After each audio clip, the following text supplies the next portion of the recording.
Bonjour à tout le monde, merci à tous d'être là. Good morning, everyone. Thank you all for coming again. We're going to restart the second day of our colloquium, Entre deux Bars, an ethnography of the transformation of collective housing complexes by their inhabitants. The first day was focused essentially on the question of modern projects, on modernity, and measure and excess in modernity. This second day is more focused on the question of making cities with the inhabitants, which we're going to study on the basis of the self-production of the city in collective housing complexes. So again, as yesterday, we'll begin our world tour of collective housing and transformations by inhabitants. We're going to begin with our first keynote speaker. We're sorry, because, sorry, a lot of these keynote speakers are not comfortable with this definition. But for us, it's important to start each of the 2 days with introductions, sort of thematic introductions, to retrace moments of reflection that have helped us to think about our research in more general terms in relation to all the field observations we've been able to make. So we thought it'd be useful to share this with our guests. So I'll take advantage of this moment to thank enormously our translators up here. John Crisp, supported by Suzanne Henty.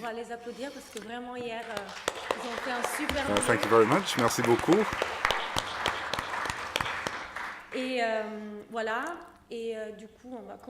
So we'll begin the day now. And as usual, we're going to have a first presentation by our keynote speaker for the morning, and then we'll have 5 presentations, 5, with no break, a debate before lunch, and then we'll start again at 2:30 p.m. for the second session with 6 presentations, and there'll be a short break between the 3 in the middle of the 6 presentations, and then we'll continue like this. And if you can, I suggest you stay till the end, because yesterday, at the end of the day, of course, the debate becomes more interesting and there's more material to discuss. So thanks for coming again. And we decided to have a few days in conclusion at the end of the day. We thought, with the time of the day, we thought it would be helpful to take stock at the end of these 2 days. I'm going to present Michel Agier, who's an anthropologist, professor at Ecole de Recherche des Hautes Etudes en Sciences Sociales. He's a senior researcher at the Institute of Research for Development. His research is on human globalization, exile, and urban marginalities. Since 2000, he's been doing field research in Africa, Middle East, and Europe on migrations and refugees. He coordinates the research program Babels, the City as a Borderland, awarded by French Agency for Research. And it's a great pleasure to have Michel Agier with us for a few days, to have had a few days with us in Ulaanbaatar, on which we saw a presentation yesterday. So welcome. I'm going to hand over to Michel Agier. I'll go straight to the point and tell you what I have been able to prepare over the last few years around the idea of making the city. I'll start with Henri Lefebvre in The Right to the City, who says that the city is a virtual object, a claim that has been further explored and confirmed by the observation that Lefebvre made through extrapolation from the existing city, that we are moving towards an entirely urban urban city across the planet, the city is less and less embodied. That was his conclusion. This adds theoretical and political strength to the idea that the city is virtual.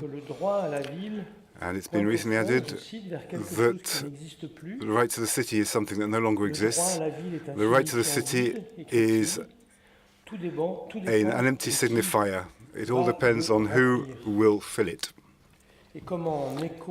And as a sort of echo, it can be observed that the actors of social movements in recent years who call for the right to the city, who may not have read Henri Lefebvre, but also they've made this call a horizon of their work in the urban environment. In this sense, the question that I think can be asked, a slightly different question than that of David Harvey, is what meaning, what material will this empty signifier be filled with that we call right to the city? And the answer that I propose is this, that the city is essentially made of movement. It's a description and understanding of the permanent movement of urban transformation in time and space that can constitute the contribution of a field observation, a field gaze, an ethnographic gaze at the city. And this movement will be that of making the city. It's driven by an absence. The city is dead, Lefebvre wrote, and it is dragged forward by an image, a lost myth, an unattainable horizon. We only have ideal cities or science fiction cities, Lefebvre said again, and accordingly to the philosopher of the city, Jean-Christophe Bailly, we find in every city the phantom of a lost ideal. From lost comes the virtuality of the city, a call, a requirement, a demand. It's an open horizon.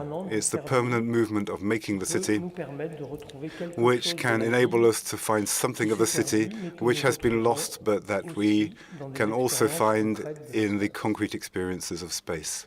A human thing by excellence, the city is the most complex and refined product of civilization, wrote Lévi-Strauss, but it also reflects an extreme individualization and a confusion of social limits to the point of ungraspable chaos, a multitude without totality. The city is therefore seen as too heterogeneous for ethnologists to access its complexity without getting lost. As for ethnologists in general, the place of rest, the place of family life, the place of professional life. So Lévi-Strauss said, at best, the city could be in his derisive terms, when he looked at the city of São Paulo, the city, in his terms, could be the place of a Sunday ethnography as one walks around the city. However, this ethnographic approach, which is based on personal surveys, inquiry, a personal level, at a micrological level, which seems to justify the supposed incompatibility between anthropology and the impenetrable city. And it can perhaps form the foundation of a possibility for an anthropological view of the city. So my argument is first epistemological. It's a relation of construction between the field terrain and the object of research, which feeds the anthropological view of the city. In other words, the answer to the question of whether an anthropology of the city is possible is at the heart of the practice of the anthropologist, who constructs and deconstructs his or her objects of research from a particular empirical and relational and reflexive way of understanding the field. Does what I see exist, and does it exist as a social formation, as a recognized space? So this attitude of construction and deconstruction, permanent construction, deconstruction, can help us understand this disarray experienced by observers of the city before the fragmentation of the city across the planet and a world that is becoming fragmented on the basis of what has been called an infinitarian urbanism. So in the face of this disarray, we can raise the question of an anthropological approach to the city which aims always to understand the genesis and the process of the city in general, of every city in particular. How was this space constituted? How was this place that I observe? How did it become a place where people live? The aim, therefore, this approach, this anthropological approach to the city, aims to describe the beginnings of cities, wherever they take place. And in that sense, understanding of the city will have everything to gain in not getting lost in the spaces of the non-city. But how was the city born? How was it born as the expression of a more general dialectic of the void and the full? This attention to the establishment of anything through its limits, its boundaries, logically leads me to understand the city based on the void left by its non-existence. On the basis of its boundary, from its boundaries, its negation, its outside, and its margin, the least distant of all elsewheres, as Jean-Christophe said of the suburbs in France, the least distance of all elsewheres. So this marks the transition from one state to another, from one environment or condition to another. This is what leads me to consider that the ethnography of the margins, what we call the margins, or closer to my own definition, an ethnography of boundaries or frontiers, is the ideal method for an anthropology of the city. Not a margin as an ideological, a social, cultural, and geographical fact, but a margin as an epistemological position, and in a very broad sense, a political position. Understanding the limits of what exists and what exists under the official appearance of the uncompleted in the face of a center or a city itself that is supposed to be completed, ordered, central, and dominant. That is what enables us to perceive the dialectic of the void and the full, and to move from almost nothing or an apparently chaotic or ruinous state, how that can become a city. So that makes a series of, I conducted a series of surveys in Latin America and Africa, and I looked at several processes in so-called marginal districts of urban foundation, from urban margins, working class areas, camps, refugee camps, temporary refugee centers, or in other words, to put it more generally, to think about the city on the basis of precarious spaces and a certain lack of goods, of meaning, of relations. There are multiple ways of making the city, multiple processes. Talk about the start of cities in general. For example, those that I thought that I would be able to show by observing refugee camps, migrant camps, which I considered as a kind of sketch of the city. What happens in these places, in these camps, encampments, etc., is that with time, what emerges from within these places, as soon as they last a few months or a few years or even decades, what emerges from within these places, these precarious places, in the place of the first tents and emergency huts, are portions of cities made up of canvas, of iron, of wood, of planks or grills stolen from nearby, from some goods pallets placed on the ground to isolate the floors, while the walls are insulated using polystyrene panels recovered from elsewhere, and the rest of the walls being made up of tarpaulins and plastic and canvas, and patchworks of fabric are used for curtains, and so on. These are DIY city makers who appear in these places, in their shelters, in their huts, and make what we call in the peripheral areas of Africa, Asia, or Latin America, what become precarious or spontaneous or self-built districts. So the kind of developments in precarious marginal areas are the same.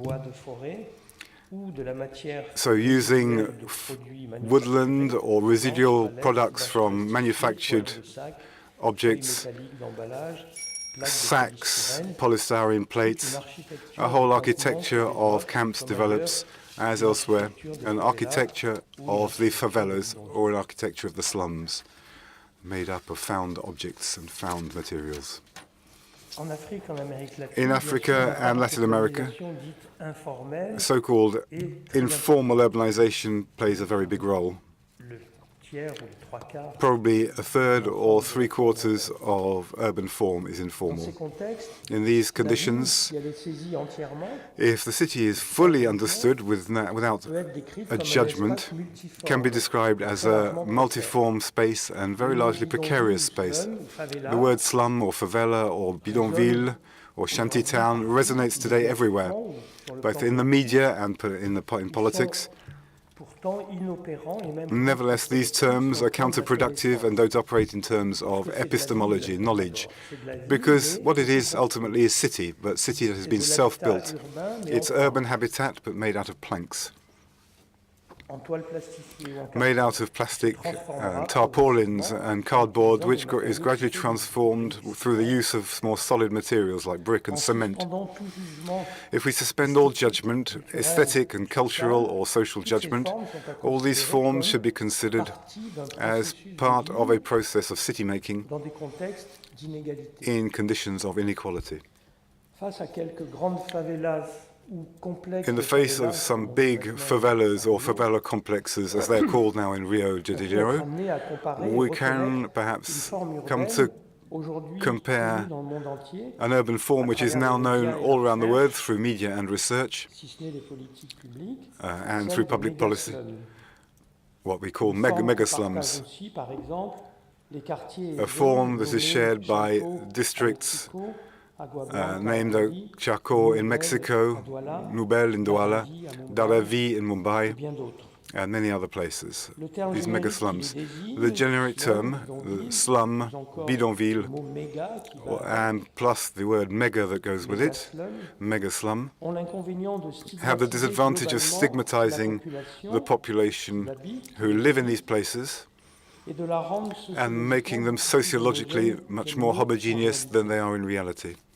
On the other hand, it reveals an urban form that is largely found in all the global south, and it may be thought that the publicity about them is bringing them perhaps a little out of their invisibility, which may contribute to make them an object of research and of public debate. However, for the researcher, we need to describe and understand the processes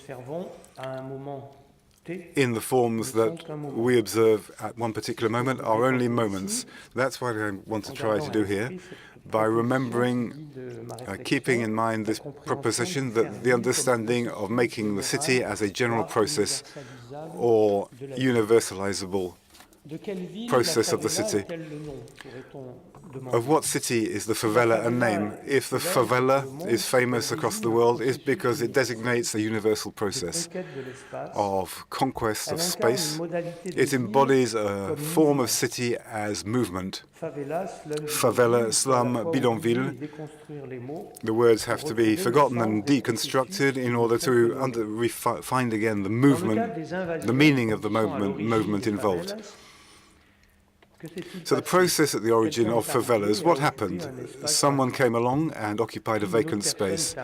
Then another person came along, announced that they were the owner and had a right over the space, and said that I'll allow you to occupy the space as long as we make an agreement on one thing or another. For example, you will be part of my electoral constituency. Okay, the occupants reply, we will be your constituents on this or that condition, etc. So there is a process of negotiation. But for this to happen, for this negotiation to happen, there must first have been something that happens, a community in movement, people who arrived and made the political gesture of occupying the space. Understanding what happened here by placing oneself within the situation itself, in the experience that people have had, is a way of describing how, at a given moment, people have expressed an injustice with those words. For example, we are not marginals, we have a right to a home, a slogan of the right to house a home movement in France. Even though once they've occupied the space, somebody came along and said, you are my constituency, etc., etc. So negotiation comes after the first movement, the movement of occupancy. And what's important to understand, I think, is that it's a matter of which is both political and urban. It marks a line of separation between a before and after. This movement is a taking over of space as much as a taking an expression of thought. It's a political moment which created a radically new situation. That is why the actors of the margins, city dwellers without cities, occupy a different place, which is precarious but exemplary in this ethnography of movement that makes the city.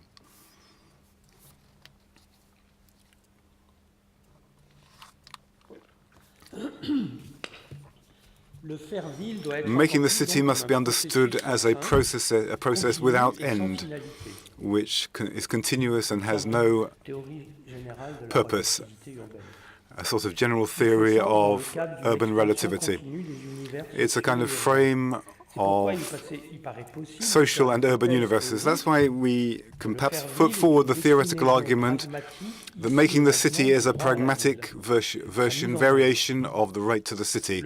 Its implementation. Movement is essential in this conception of the city as a permanent construction. One of its variants is movement. There must be movement. This movement is already present in another notion which is found in all Lefebvre's proposal of the right to the city, that of centrality.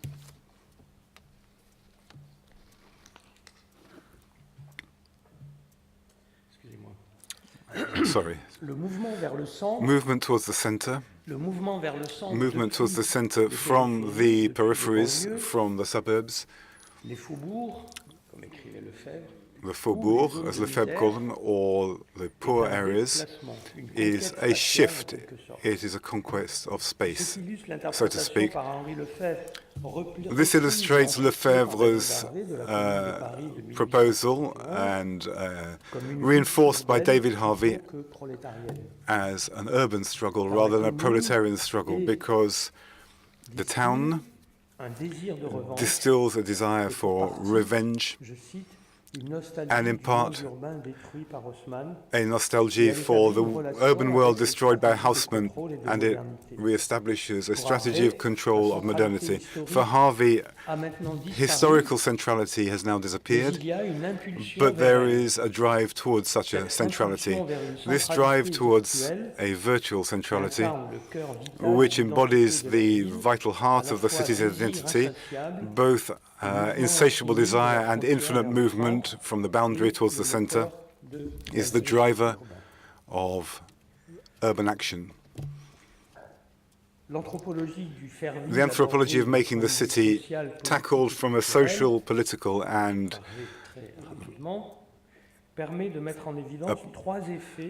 reveals three effects, three components of urban action, which I will sum up as, in order to conclude, as follows.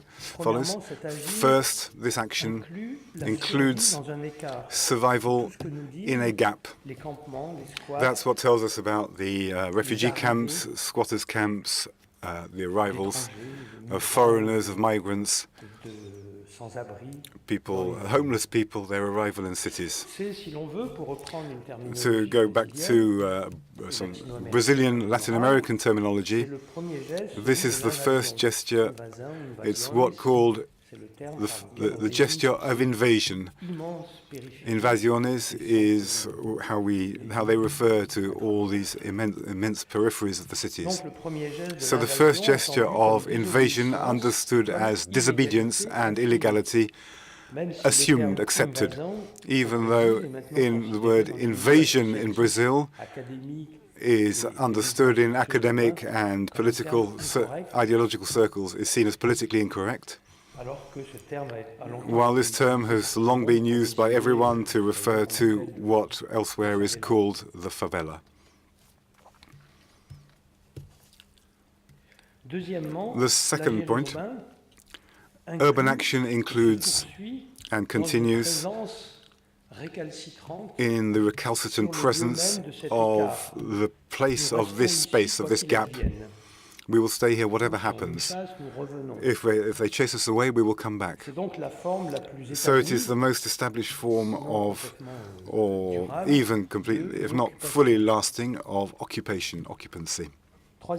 Thirdly, this urban action operates an urban transformation through mechanisms of installation of settlement. In this final configuration of settlement, we can observe three possible variants based on three examples that I'll quote very quickly. As you know, in France, the recognition of Diron camps as slums are the object of a semantic struggle which is pursued by certain associations which defend the term slum, because the word slum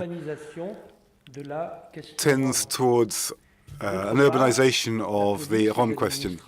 And on the other hand, the police and the Ministry of the Interior and the police use the term camp, encampment, generally associated with the term foreign populations. In this case, it's the security paradigm and humanitarian paradigm that prevails.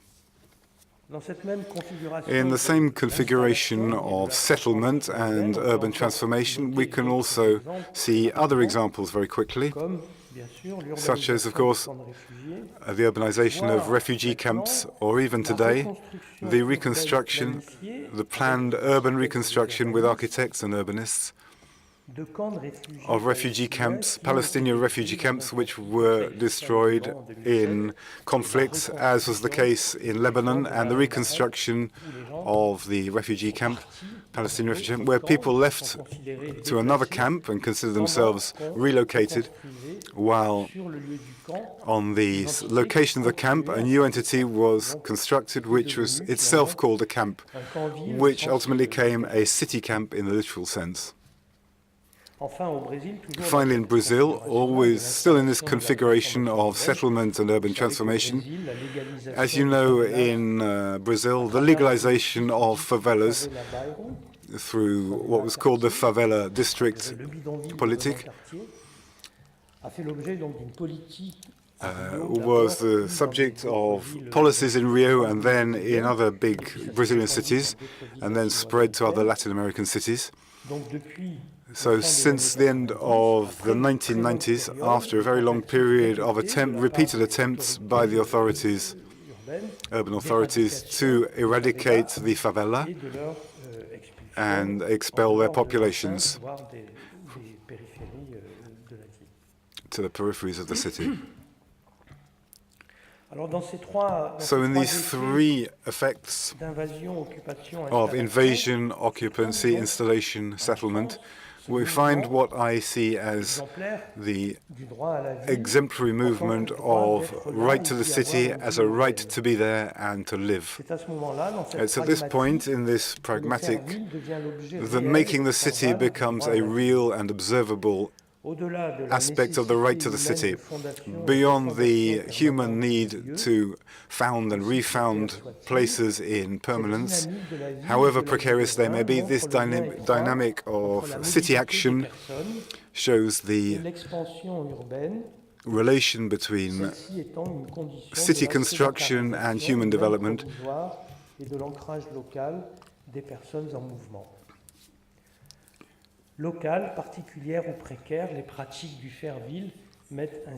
Both in temporary and precarious places, the practice of making the city shows the beginnings, the genesis and processes of the city, processes whose end we will never know. Thank you very much.